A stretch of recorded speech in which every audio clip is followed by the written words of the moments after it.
Hello everyone, welcome to my channel. और आज हम एक सीरीज़ स्टार्ट करने जा रहे हैं क्लास 10th इकोनॉमिक्स की, जिसमें आज का हमारा चैप्टर फर्स्ट होने वाला है विकास यानी डेवलपमेंट। तो इस वीडियो में मैं आपको इस चैप्टर के सिर्फ इम्पोर्टेंट जो टॉपिक है, बेसिक है आपका, वो एक्सप्लेन करूँगी। और अगर आपको ये पीपीटी चाहिए तो इसके लिए आप हमारे टेलीग्राम चैनल को ज्वाइन कर सकते हैं।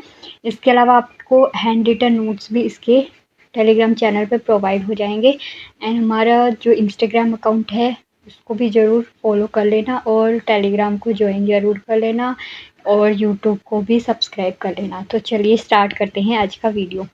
तो सबसे पहला हमारा आता है कि विकास यानी डेवलपमेंट है क्या। तो विकास का अर्थ केवल आय बढ़ने से नहीं बल्कि लोगों के जीवन में सकारात्मक परिवर्तन और जीवन स्तर में सुधार से है। देखो, जब भी हम बात करते हैं कि हमारा विकास हो रहा है या हमारे देश का विकास हो रहा है, हमारे स्वास्थ्य का विकास हो रहा है, तो देखो विकास के हर पहलू में अलग अलग मीनिंग होते हैं। तो विकास का मीनिंग सिर्फ इनकम से नहीं होता कि हाँ हमारी ग्रोथ हो रही है या डेवलपमेंट हो रही है, तो वो सिर्फ इनकम से रिलेटेड नहीं होता, बल्कि वो हमारे जीवन से रिलेटेड भी हो सकता है, हमारे देश से रिलेटेड हो सकता है, काफ़ी सारी चीज़ें आ जाती है। यानी इसके अंदर स्वास्थ्य भी आ जाता है, शिक्षा भी आ जाता है, समानता, स्वतंत्रता, सुरक्षा और गरिमापूर्ण जीवन, ये सब शामिल हो जाता है। यानी विकास का कोई एक पहलू न होकर बहुत अलग अलग पहलू हो सकते हैं। ठीक है। उसके बाद हमारा आता है विकास की विशेषताएं क्या है। तो विकास जो है एक सतत प्रक्रिया है और इसमें केवल आय में वृद्धि तक सीमित नहीं है। जैसे अभी हमने पढ़ा कि विकास का मतलब सिर्फ इनकम में बढ़ना नहीं होता, वो अलग अलग स्टेज पे हो सकती है, आपके स्वास्थ्य को रिलेटेड लेकर हो सकती है, या फिर मैं बताऊँ जैसे देश का विकास हो रहा है तो देश का विकास यानी उसकी जीडीपी को लेके हो सकती है, हमारी हेल्थ को लेके हो सकती है, अलग अलग पहलू में हो सकती है। इसके अलावा यह भौतिक और गैर भौतिक दोनों पहलुओं में होता है और इसके अंदर लोगों के जीवन की गुणवत्ता को सुधारा जाता है और यह समानता और सामाजिक न्याय को भी बढ़ाता है। तो ये है विकास की विशेषताएं। इसके बाद आता है विकास के पहलू क्या है। तो देखो, विकास के दो पहलू है हमारे पास, एक तो है आर्थिक पहलू, दूसरा है गैर आर्थिक पहलू। तो सबसे पहले देखते हैं आर्थिक पहलू क्या है। तो इसके अंदर प्रति व्यक्ति आय में वृद्धि होती है।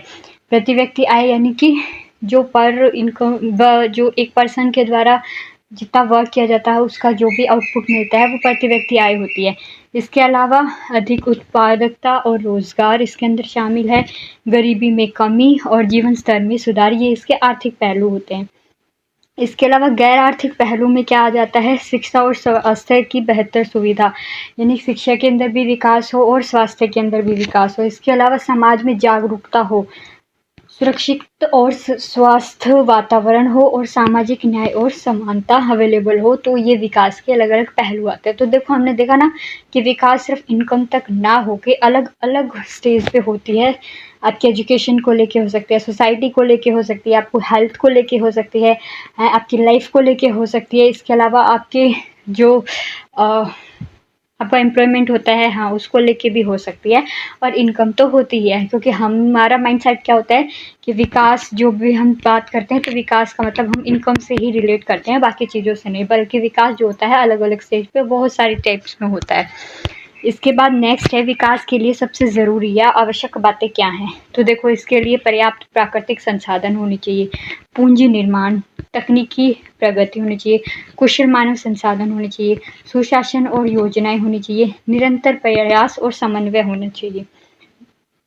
अब नीचे देखो नोट में कि विकास का उद्देश्य केवल धन कमाना नहीं होता बल्कि लोगों का सर्वांगीण विकास होता है। सर्वांगीण विकास का मतलब होता है उनका संपूर्ण तरीके से विकास, शारीरिक भी, मानसिक भी, ये सारा विकास उसके अंदर आ जाता है। तो ये सारा विकास के लिए इम्पोर्टेंट है। इसके बाद है विकास का मापन, यानी कि हम विकास को मापते कैसे हैं, कैसे मापते हैं। तो ये विकास को मापने के लिए केवल राष्ट्रीय आय पर्याप्त नहीं होती, इसके लिए अलग अलग सूचकांक भी होते हैं। जैसे प्रति व्यक्ति आय है, मानव विकास सूचकांक है, गरीबी सूचकांक है, लिंग असमानता सूचकांक है और सतत विकास सूचकांक, यानी कि जो एक पर्सन इनकम कर रहा है उससे भी हम माप के विकास की ग्रोथ है या नहीं उसका पता लगा सकते हैं। मानव विकास के बारे में भी देख सकते हैं। मानव विकास के अंदर वही चीज़ आती है, उसके शिक्षा को देख के, उसके स्वास्थ्य को देख के। इसके अलावा गरीबी सूचकांक के थ्रू भी कि एक देश के अंदर गरीबी का लेवल कितना है, कम है या ज़्यादा है। इसके अलावा लिंग असमानता के देख के भी हम देख सकते हैं कि लिंग समानता का मतलब कि मेल और फीमेल जो जेंडर में होता है ना, कि इतने लड़कों पे इतनी लड़कियां इस साल जन्म हुआ है, तो वो सब देख सकते हैं। तो इस तरीके से संपूर्ण जो विकास होता है उसको मापने के लिए अलग अलग सूचकांक होते हैं, जो कि हमने अभी ये 5 पढ़े। इसके बाद है हमारा विकास और आर्थिक वृद्धि में क्या अंतर होता है। देखो, आर्थिक वृद्धि, आर्थिक का मतलब देखो, जब भी आप इकोनॉमिक्स पढ़ते हैं तो वहाँ आर्थिक का मतलब हम धन से ही मानते हैं, यानी पैसे, पैसे से रिलेट करते हैं। तो इसके अंदर केवल आय और उत्पादन में वृद्धि होती है, बल्कि विकास में आय के साथ साथ जीवन स्तर में भी सुधार, यानी जीवन का भी हम पहलू इसके अंदर लेकर आते हैं। इसके अलावा यह संख्यात्मक परिवर्तन है और यह गुणात्मक और संख्यात्मक दोनों परिवर्तन है। इसके अंदर संसाधन का केवल मात्रा पक्ष देखा जाता है, यानी क्वांटिटी देखी जाती है। एंड जो विकास होता है उसके अंदर संसाधन और मानवता का गुणवत्ता पक्ष देखा जाता है। इसके अलावा आर्थिक विकास के अंदर आर्थिक समृद्धि ये दर्शाती है, और विकास में आर्थिक व गैर आर्थिक दोनों पहलू शामिल होते हैं। फिर आता है विकास के अंदर जो दृष्टिकोण है वो व्यापक होता है, और वही आर्थिक वृद्धि का जो दृष्टिकोण होता है वो संकीर्ण होता है। मैंने बताया कि आर्थिक वृद्धि के अंदर हम सिर्फ पैसों से रिलेटेड बात करेंगे कि आपकी ग्रोथ कितनी हो रही है, आपकी इनकम कितनी हो रही है। वहीं पे हम विकास के अंदर इनकम के साथ साथ आपकी जो एजुकेशन है, आपकी हेल्थ है, इसकी भी बात हम करते हैं। तो ये व्यापक दृष्टिकोण हो जाएगा। और जो आर्थिक वृद्धि होती है वो अल्पकालिक होती है, और विकास जो होता है वो दीर्घकालिक और सतत प्रक्रिया होती है। तो ये थे आपके कुछ डिफरेंस विकास और आर्थिक वृद्धि के अंदर। अब आता है विकास में अवरोध, यानी विकास को रोकने के लिए सबसे ज़्यादा जो प्रॉब्लम्स आती है वो क्या क्या होती है। तो देखो, विकास बिल्कुल नहीं होगा अगर देश में गरीबी होगी, अगर देश में बेरोजगारी होगी तो भी विकास नहीं होगा, अशिक्षा, शिक्षा की कमी होगी, लोग शिक्षित नहीं होंगे तो भी विकास के लिए सबसे बड़ी बाधा है। इसके अलावा असमानता अगर होती है, भेदभाव होता है, भेदभाव भी जाति, धर्म, लिंग के आधार पे हो सकता है। इसके अलावा पर्यावरण प्रदूषण। अब देखो, विकास के लिए सिर्फ पैसा वगैरह, हेल्थ वगैरह नहीं मायने रखता, हमारा एनवायरनमेंट भी मायने रखता है, तो हमें एनवायरनमेंट का भी ध्यान रखना होगा। इसी के साथ ये हमारा लास्ट था, और निष्कर्ष में देखते हैं कि पूरा पढ़ के हमें क्या समझ में आया कि विकास का अर्थ लोगों का जो जीवन है उसके अंदर सकारात्मक बदलाव लाना है, जिसके अंदर आर्थिक समृद्धि नहीं बल्कि स्वास्थ्य, शिक्षा, समानता, स्वतंत्रता और गरिमापूर्ण जीवन से जुड़ा हुआ है।